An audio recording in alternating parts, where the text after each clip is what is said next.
அமாவாசை என்பதே பித்ருக்களுக்கு தர்ப்பணம் கொடுக்க உகந்த நாளாகும். அதிலும் தை அமாவாசை மிகவும் சிறப்பு. இது வருடத்தின் ஒரு பெரிய அமாவாசையாக பார்க்கப்படுகிறது.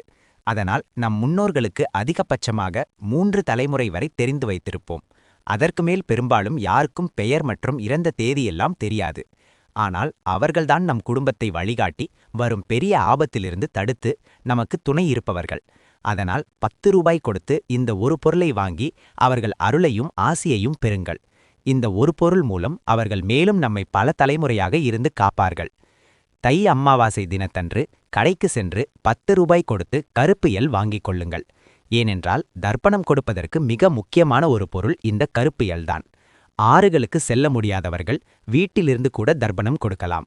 நம் முன்னோரின் ஆசி பெற எளிய வலிமையான ஒரு வழிமுறை இதுதான். அந்த கருப்பு எல் மற்றும் தண்ணீரை கையில் எடுத்துக்கொண்டு அதை கட்டை விரல் மற்றும் ஆள்காட்டி விரல்களுக்கு இடையில் இருக்கும் இடைவெளியிலிருந்து வெளியே ஊற்ற வேண்டும். அப்போது நம் முன்னோர்களின் பெயரை கூற வேண்டும். நமக்கு தெரிந்த தலைமுறை வரையில் உள்ளவர்களின் பெயரை கூறலாம். இல்லையென்றால் முன்னோர்கள் அனைவரும் ஏற்றுக்கொள்ளுங்கள் என்று கூறிக்கொண்டே தண்ணீரை ஊற்றுங்கள். அவர்களின் ஆசியை பரிபூரணமாக பெறலாம்.